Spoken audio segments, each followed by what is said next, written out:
Today, we have a great discussion on the economy, what's going on with these recent stories about bank runs and didn't pan out quite that way.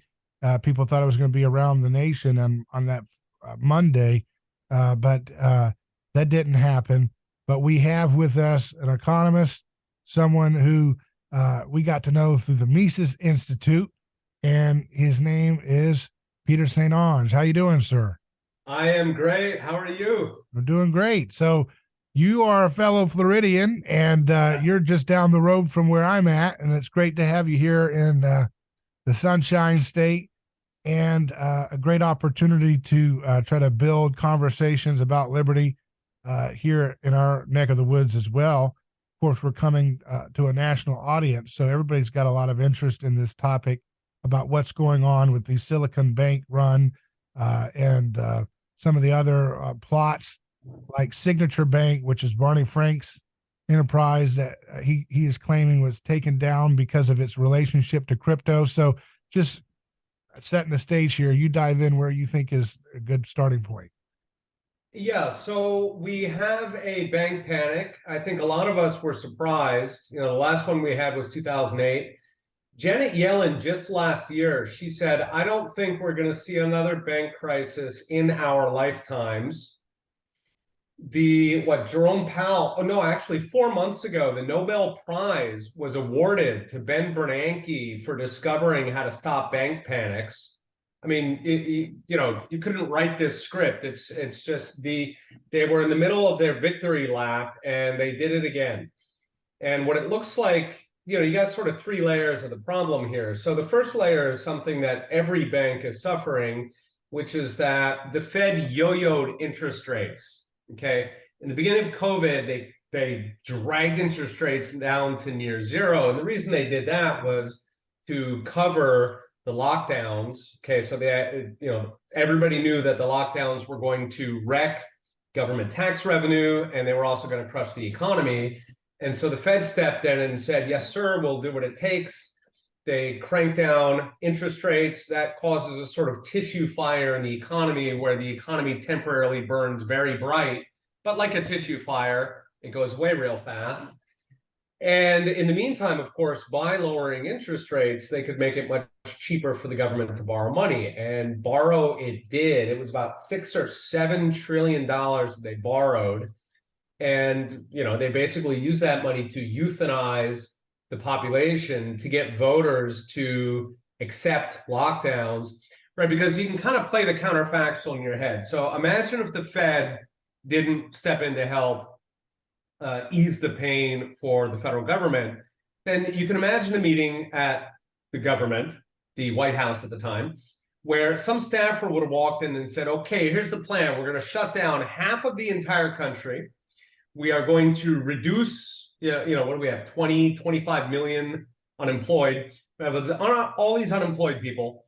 Tax revenue is going to absolutely tank. So we're going to have to lay off a bunch of government bureaucrats, of course, because we won't have enough money. And there's no way that the bond markets are going to accept all those trillions of dollars. The bond investors would say no way. And so that staffer, he might have been fired, but he certainly would have been left out of the room. They said, are you crazy? We can't shut down the entire country. We can't starve ourselves of all that tax revenue. My God, we'd have to lay off bureaucrats. Are you insane? What happened instead, of course, is that the Fed popped in and they said, I have a magic printing machine. It makes money. Let me show you how it works. And the way it works is that you crank interest rates down to 0%. You get the fire started.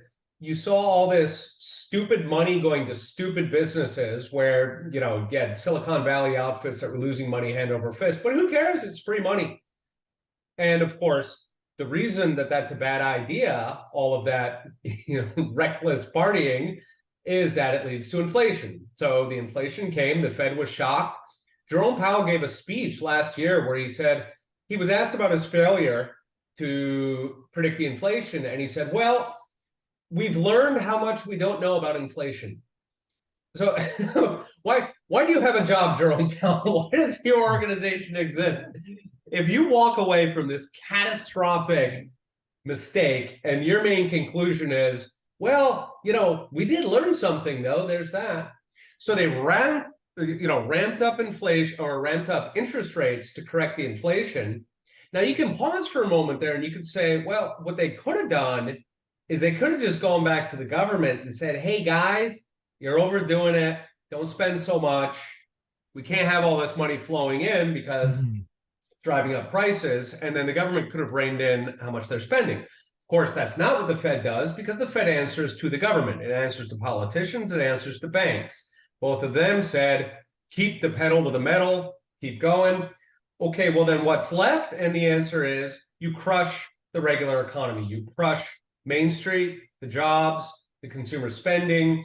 You get the people to cut back because the government is not going to cut back. So you do that, and we've known this for a century, ever since the Fed was created. We've known that if you ramp up interest rates that fast, they went at the fastest pace in 50 years since the 1970s. And we all know, they should have known, that if you ramp up rates that fast, you are going to break something in the financial system. And we've started to see things break one after the next. So last year we had the UK crisis where they had ramped up rates. That made bonds fall. That meant that a bunch of pensions in the UK were effectively bankrupt. So they had to jump in there and bail them out. Japan is struggling with this now. The yen has lost about a quarter of its value, which, this is not Argentina, where they're used to that. That's like a normal Tuesday in Argentina. This is Japan. That's a big deal. That disturbs them. You have these ripple effects throughout the entire global economy. So it's like they're breaking things one after the next because of that original sin that the Fed stomped on the accelerator to try to cover up the pain of the lockdowns, to buy the lockdowns. And then once the inflation came, it stomped on the brakes, and now the banks are going through the windshield. Yeah, and the banks that are getting trouble first seem to be ones associated with crypto and Silicon Valley, right? Irony of ironies. Yeah, there's 5,000 banks in the country, and the 3 that have gone down are all crypto related, and none of them went down because of crypto. This is, Washington is on the hunt for scapegoats, and so they're trying to put this on crypto. Silicon Valley Bank had nothing to do with crypto. That was standard woke Web 3.0 startups that had gotten all this free money. They were all losing money hand over fist. Silicon Valley Bank could see its deposits going down gradually, but the fundamental problem with Silicon Valley banks is that, like all banks in America, they don't hold cash in the vault. They hold government bonds in the vault. And the reason they do that is that government bonds give you a coupon every year, right? You can make money off it. So they normally think of it as free money. They think, oh, it's basically cash, but we get this little extra bonus here. Well, the problem with that is that when you crank interest rates up that fast, those bonds plunge. So over the past year, the long bonds that Silicon Valley Bank and basically every bank in America relies or uses as its asset base, all right, those bonds have dropped 20 or 40%. So they don't have enough money in the vault. When they get to the point where they don't have enough money in the vault, they are bankrupt. They have to call FDIC, and that's it. Gig's up. The bank has to be wound up at that point. So none of this has anything to do with crypto. This was not crypto that did this. This was standard run-of-the-mill, centuries-old central bank shenanigans. You yank rates up, you yank them down, and you break the banks.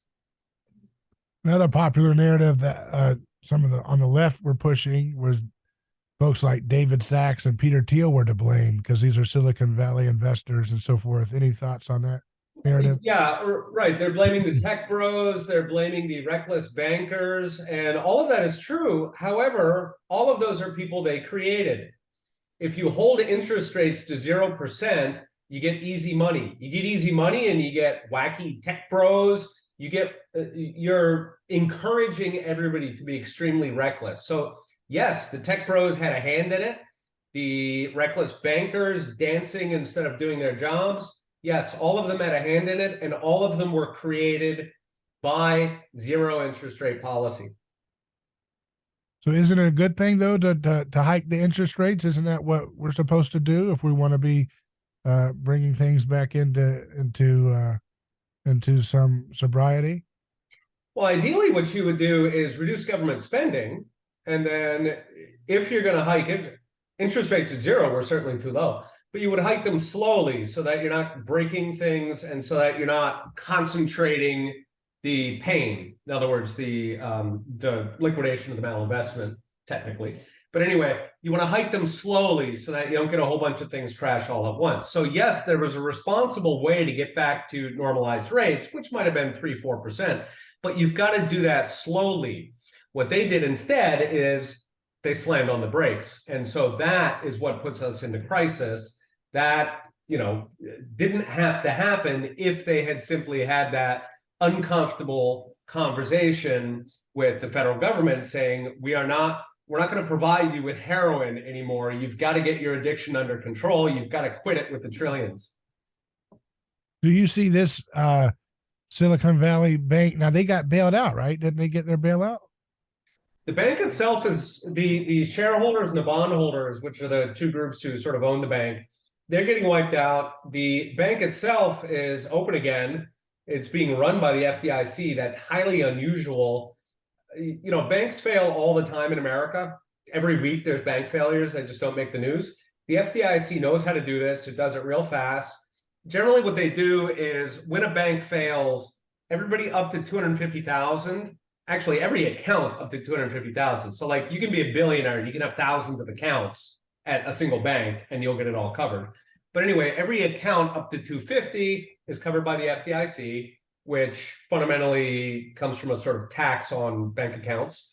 And then over 250, they get like a little coupon, okay, where it says, like a voucher. And the FDIC quickly works out the bank, meaning it basically sells it. And it takes whatever's left, which is typically about 80 or 85 cents on the dollar, and it hands that money back to the rich guys, right? So in a typical bank workout, the widows and orphans are fine. They're covered up to 250, which is, you got to be pretty rich to have more than 250,000 in a single bank account. They're all fine. They're covered. The rich guys get a haircut, 15, 20 cents on the dollar. And then the bank itself is broken up and sold off to somebody else who hopefully is more prudent. Those are good rules. We would prefer that we don't have any bank runs, but if you do have a bank run, that strikes me as pretty fair. And of course, what they did here instead is they intervened in the process and they said, no, leave no tech bro behind, leave no banker behind, everybody shall be covered. That is an extremely dangerous precedent. It massively expands the incentives for bankers to take risk. And the thing to remember here is that because it creates moral hazard, right? That's exactly it. Yeah, it creates. But isn't that one of the reasons why the Austrian school economists say that the FDIC is just as disastrous as the Federal Reserve in terms of distorting our economy and our signals, right? For sure. So what we would have in a free market economy is that you would have two categories of money in the bank. You would have what's called demand deposits, which is basically a checking account. And a demand deposit means that anytime you want, you can walk in the bank and you can say, I want my money back. Okay. And then you would have another category, which would be time deposits. So those would be like a CD. All right. So there you'd be saying to the bank, so, you hold on to my money for like 1 month or 3 months, and then you give me a rate of return on it. The CDs actually pay all right. They pay about 4.5% right now, whereas demand deposits pay about 0.25%. So that's what a free market system would look like. And those demand deposits, which it'd probably be about 20% of the money in banks going by checking versus savings accounts, those demand deposits would be covered by cash in the vault. So that'd be 100% reserve bank, right? Instead of a fractional reserve bank. Bingo, 100% cash reserve, not bonds. Okay, it's got to be cash, because the liability, in other words, the money you can take out of the bank, that has got to be perfectly matched with the asset. If they are not matched, then you are technically bankrupt. This would be true for any company, right? The rules for any company run that if you have immediate payables, right? Like if you've got something that you owe today, like a bond payment or a salary, if you don't have the cash for that, you are bankrupt. On the other hand, you have other debts that might be in 3 years or 5 years or 2 weeks or whatever. You got other debts. We don't care about that. You guys take care of that when the time comes, right? So that is how it should work for banking as well. So current liabilities, meaning demand deposits, the money you can just go and take out of the bank, that needs to be fully covered in cash. The rest of it, the other 80%, sure, the bank can lend it out because those are delayed. The bank can predict when they're going to have the money on hand. It would massively improve the market. It would actually remove about 75% of the inflation out of the market, because in today's system, the banks are effectively printing money. So it takes that out of the system. It would be is the two-tier model you just described, would that still be technically fractional reserve lending just for the second piece? No, or is that not the same? It's full reserve. Yeah. Because these CDs because are like Rothbard said that fractional reserve banking is fraud, should be considered, right? For demand deposits, correct. Yeah. Right. If it is a current liability, right. But, any company can borrow money. Like if I borrow money from you for 5 years, that doesn't have to be reserved. That's not fraud. Right. Yeah. But on the other hand, if I promise you that you can have money at any time and I don't have that money, technically it would be bankruptcy. Right. If I'm doing that as an ongoing business model and I know that I'm deceiving you, then yes, it would be fraud. So that means the whole banking system as it's constituted is kind of a Ponzi scheme, isn't it? It's really just kind of it is technically bankrupt, correct. Yeah. And then all of these machinations and the Fed with the, and the programs and the bank term facility and all this crap is just to hide the fact that it's technically bankrupt. In many jurisdictions, it is illegal to quote cause a bank panic.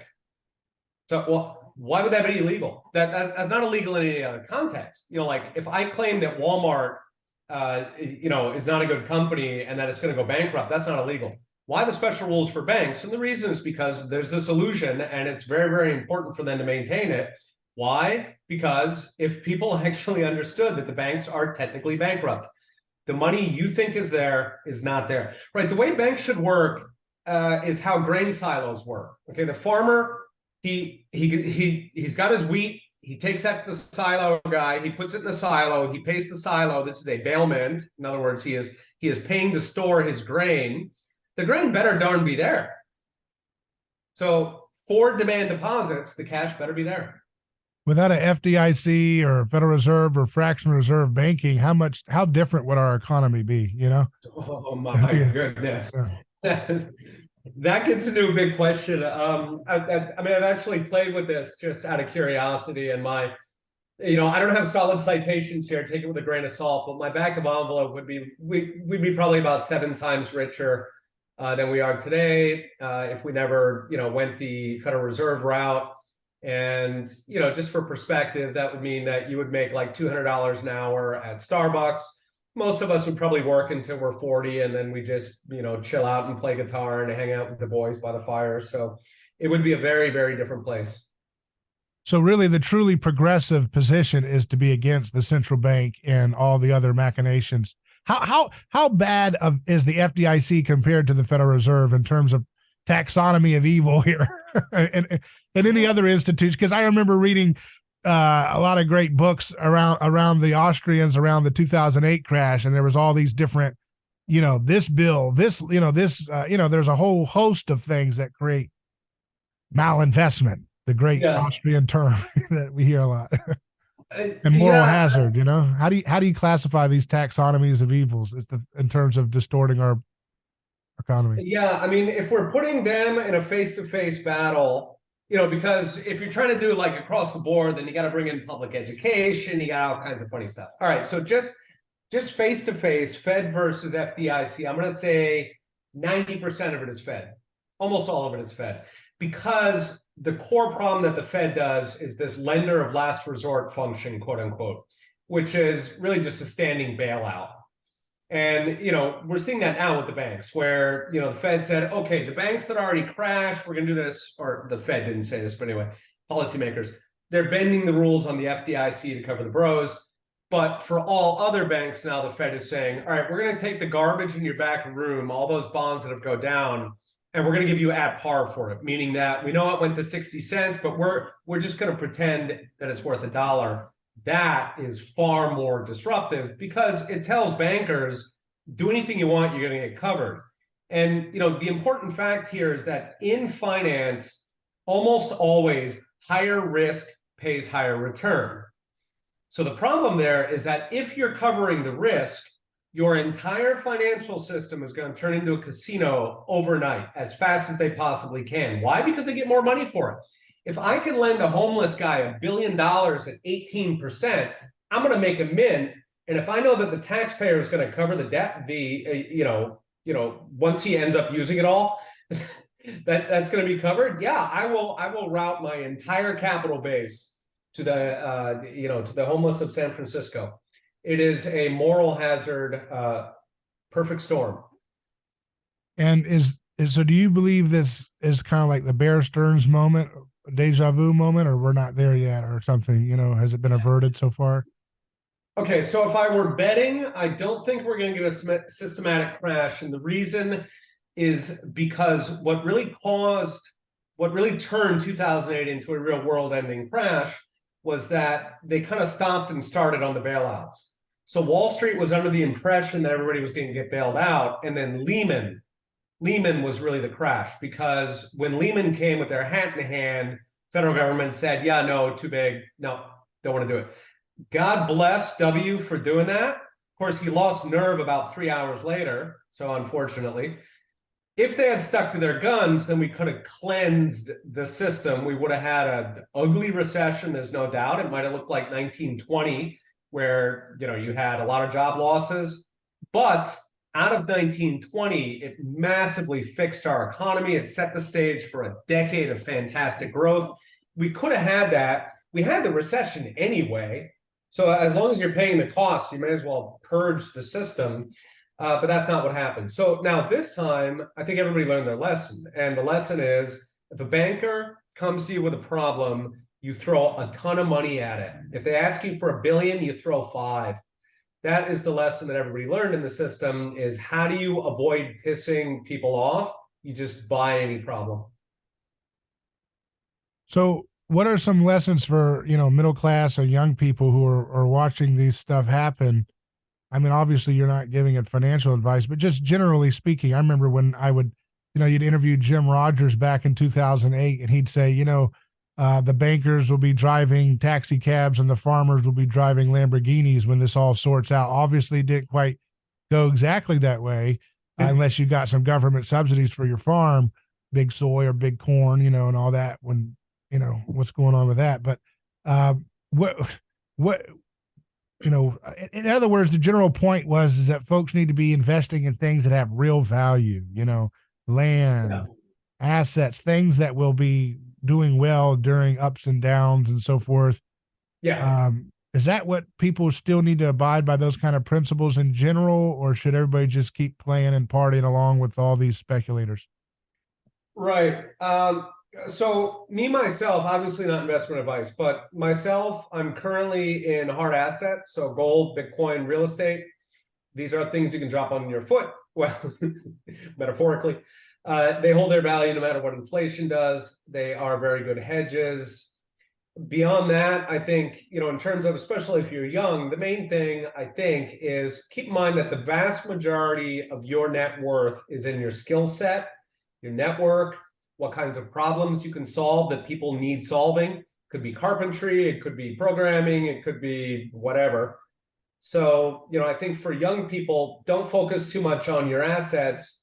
The difference, if you're on a, whatever, $50,000 a year trajectory versus being on a $100,000 a year trajectory, you sum that money up and almost all of your net worth is in your potential, right? If you're sitting down on TikTok, not to sound like an old man, but anyway, if you're on TikTok or you're watching TV or whatever, that is how you squander your portfolio. Don't worry too much about what you're doing with the money. But broadly speaking, hard assets, in a boom economy, you are going to make money off stocks. The past couple of years have been fantastic for stocks.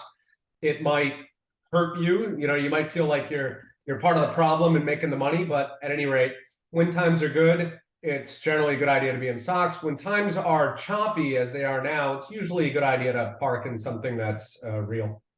What do you think's going to happen with the housing market in Florida? People are starting to see a little bit of slowdown, a little bit, it's starting to pull some resistance to the spree that was happening before. Is there a potential big correction taking place in the housing market on the horizon, or do you think that again that's nowhere near what 2008 was like when it came to the housing thing? Yeah, we always fight the last battle. And, most guys on finance will have a career that only spans one recession at best. So a lot of these guys are pulling out the playbook from 2008 and guessing that all the same correlations hold.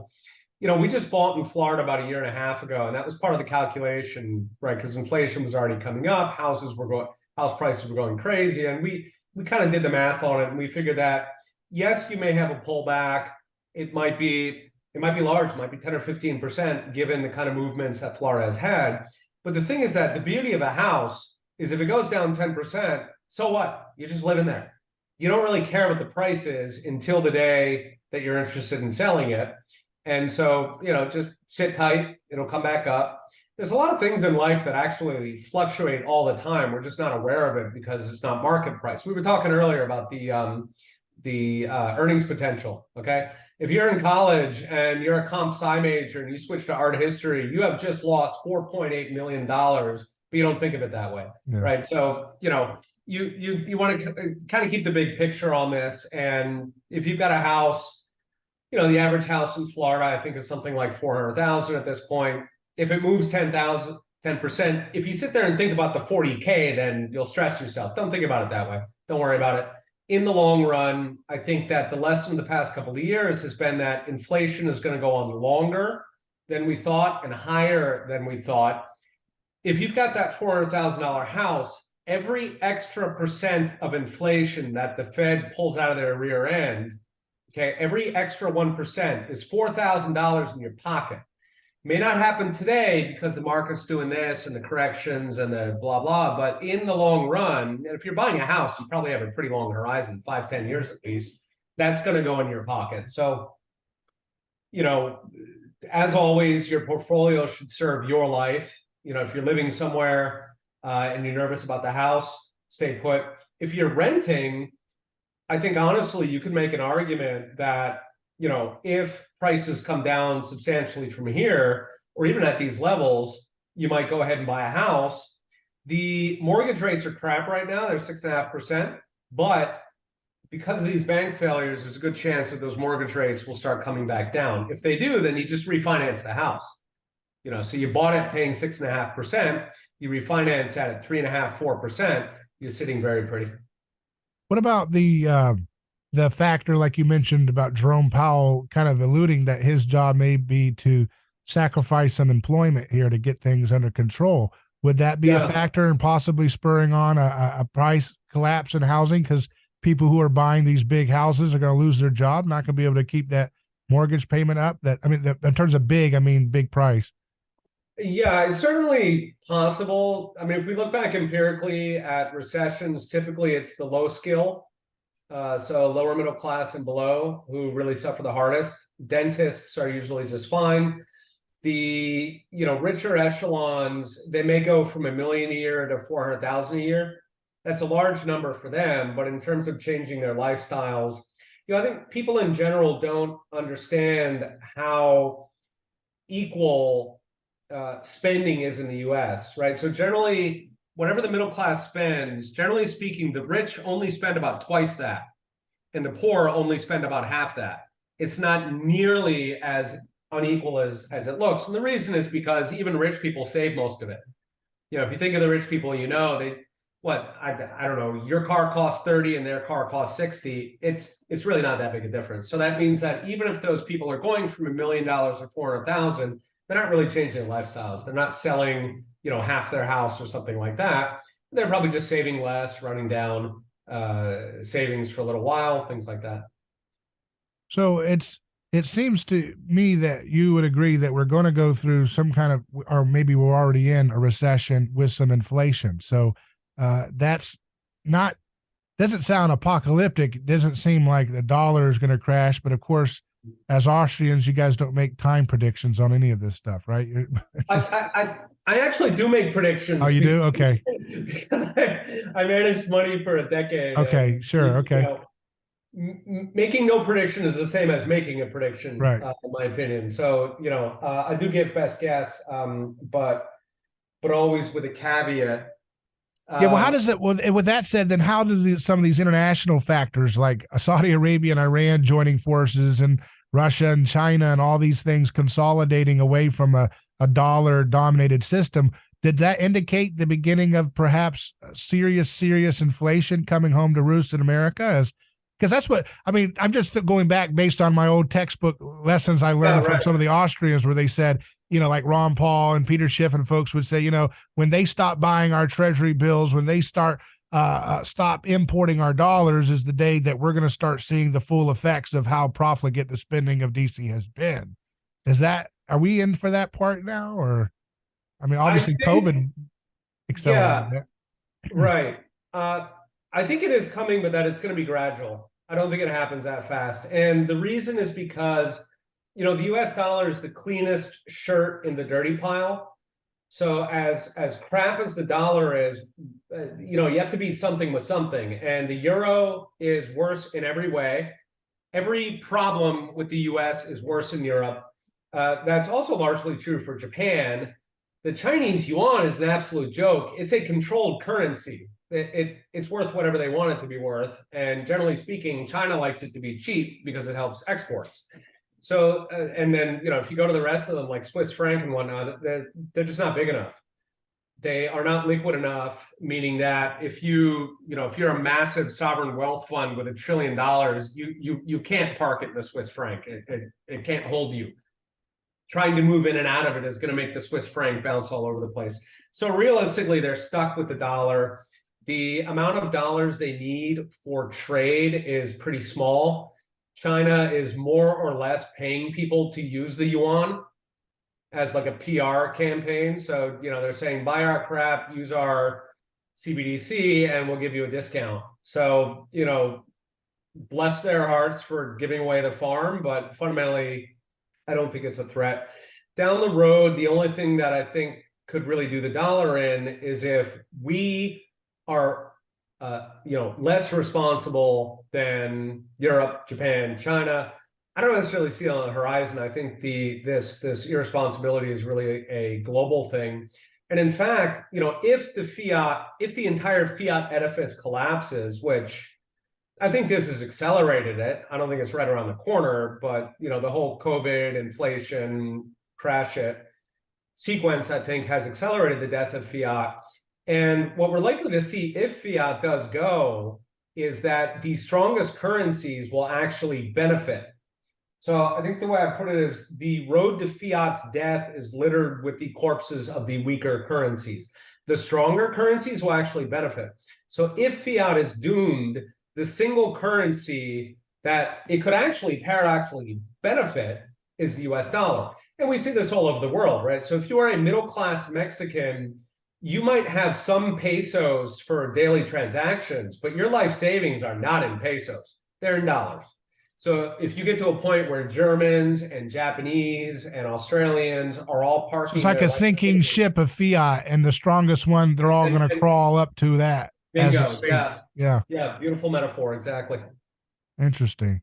So, what about CBDCs? You mentioned that everybody's worried online that this is all a point to, transition us to some kind of, government American CBDC that the Fed's going to come up with some kind of crisis or excuse to force us all into using. How real of a problem and threat is that here? That I do take seriously. And the reason, we at Heritage have been fighting against CBDCs tooth and nail. And one of the mysteries early on was that nobody wants a CBDC. Left-wingers don't want it. Right-wingers don't want it. Nobody wants this thing. When it gets polled, it runs like 5 to 20%, and nobody wants this piece of garbage. Like cholera polls better than CBDCs. So you might ask, why the heck do they keep pushing? And I think the answer is that this is basically a swamp project. It is a very, very high priority for the swamp. There are, bureaucrats. You've got certain senators like Elizabeth Warren, who is essentially the senator for the swamp. You've got certain people who are pushing this stuff. And I do think very much they know exactly what a CBDC is. We know because thankfully China went first and bragged about the control, the manipulation, the ability to block transactions it doesn't like, the ability to cut off any regime critic, for a social credit system where they can absolutely dictate what everybody does, or they'll freeze all your money. If they freeze all your money, you starve. So I think a CBDC is extremely dangerous.